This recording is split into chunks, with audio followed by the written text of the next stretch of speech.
Don't forget to like, share, comment and subscribe to Sayyid Saad Qadri. السلام علیکم ورحمۃ اللہ وبرکاتہ. اگلا سوال بھی لے لیتے ہیں کہ جناب یہ بتائیں کہ عذاب قبر کب تک ہوگا، یا 40 سالوں کے بعد اللہ تعالیٰ کو رحم آ جاتا ہے اور پھر اللہ تعالیٰ عذاب قبر کو اٹھا لیتا ہے؟ دیکھیں جی، اہل سنت والجماعت کے نزدیک یہ مسئلہ متفقہ ہے کہ مرنے کے بعد عالم برزخ میں کفار ہوں، منافقین ہوں، مشرکین ہوں اور بعض گنہگار مسلمانوں کو عذاب دیا جاتا ہے. قرآن و حدیث اور تمام کتب کلام میں عذاب قبر کا ثبوت صراحتاً ملتا ہے. اس پر میں آپ کو بڑی تفصیل سے پہلے دروس دے چکا ہوں. اسی طرح ہر شخص سے مرنے کے بعد 3 سوالات ہوتے ہیں: تمہارا رب کون ہے، تمہارے نبی کون ہے، تمہارا دین کیا ہے. اس پہ بڑی تفصیل سے ہم بات کر چکے ہیں. ہر ایک کو ان کا جواب دینا ہوتا ہے. جواب نہ دینے یا غلط دینے کی صورت میں پھر قبر میں عذاب ہوتا ہے. اسی طرح وہ لوگ جو مسلمان ہوتے ہیں انہیں پھر قبر کا عذاب مختلف صورتوں میں یوں بھی ہو سکتا ہے کہ وہ معاملے جن میں قبر میں پکڑ ہوتی ہے پھر ان کو ان معاملات میں عذاب ہو سکتا ہے. تو اب حضور صلی اللہ علیہ وآلہ وسلم نے ہمیں تعلیم دی ہے کہ عذاب قبر سے اللہ کی پناہ مانگو، اور آپ نے خود بھی مانگی اور صحابہ کرام کو بھی اس کی تعلیم دی.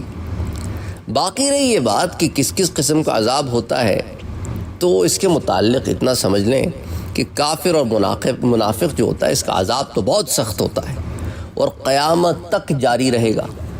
اور بعض گناہ گار مسلمانوں کا عذاب جو ہے وہ گناہوں کے لحاظ سے مختلف ہوتا ہے، کیونکہ دیکھیں سزا جو ہے وہ جرم کی نوعیت کے مطابق ہوتی ہے. لیکن کافروں کے عذاب سے گناہ گار مومنین کا عذاب بہرحال ہلکا بھی ہوتا ہے، آسان بھی ہوتا ہے، اس میں تخفیف بھی ہو سکتی ہے، وہ اٹھایا بھی جا سکتا ہے. اور اللہ تعالیٰ قرآن کریم میں فرماتا ہے سورۃ النساء میں کہ ان اللہ لا یغفر ان یشرک بہ ویغفر ما دون ذلک. اللہ اس چیز کو معاف نہیں کرتا کہ اس کے ساتھ کسی کو شریک کیا جائے، ہاں اس کے علاوہ جو چیزیں انہیں معاف فرما دیتا ہے. تو اسی طرح جو ہے کہنے کا مقصد یہ ہے کہ جو مومنین مسلمان ہیں، گنہگار مسلمان ہیں، ان کو عذاب قبر ہوتا ہے اور اس کی نوعیت مختلف ہوتی ہے جرم کے حساب سے، اور وہ تا قیامت ہوتا رہے گا. اس کے اوپر صراحت نہیں ہے، ہو سکتا ہے نہیں بھی ہو سکتا. ہو سکتا ہے کہ کچھ ان کے جو پیچھے رہ گئے لوگ، ان کی دعاؤں کی وجہ سے انہیں بخش دیا جائے، یا اللہ کو رحم آ جائے اور انہیں اللہ بخش دے. کوئی ایصال ثواب کا معاملہ ہو جائے، وہ بخش دیے جائے. کوئی صورت ہو سکتی ہے لوگوں کی دعاؤں سے بخشے جائیں، یا ویسی اللہ تعالیٰ ان پہ رحم فرما کے انہیں بخش دے. صورتیں ہو سکتی ہیں. تو اسی لیے عذاب قبر کب تک ہوگا اس کے اندر میں نے آپ کو بتا دیا کہ کیا مختلف فی چیزیں ہیں. اگین عذاب قبر سے ہم نے پناہ مانگنی ہے اپنی نمازوں میں.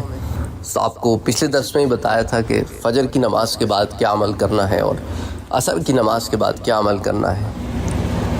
اور اسی طرح جو ہے سورۃ الملک کی آپ روز رات کو تلاوت کر لیا کریں. زیادہ ٹائم نہیں لگے گا آپ کا. ایک دفعہ آپ کو روانی آ جائے نا، مشکل سے 5 منٹ لگیں گے آپ کے. لیکن وہی ہے کہ شیطان جو ہے وہ کرنے نہیں دیتا شروع میں، لیکن ایک دفعہ عادت ہو جاتی ہے تو وہ کیے بغیر نیند نہیں آتی. تو زیادہ وقت نہیں لگے گا آپ کا. چھوٹے چھوٹے عمل ہیں، ان کو اپنے معمولات میں شامل کریں، انشاءاللہ تعالی فائدہ ہوگا اس دنیا میں بھی اور بعد والی دنیاؤں میں بھی، چاہے عالم برزخ ہو یا عالم قیامت ہو یا عالم خلود ہو. السلام علیکم ورحمۃ اللہ وبرکاتہ. Don't forget to like, share, comment and subscribe to Sayyid Saad Qadri.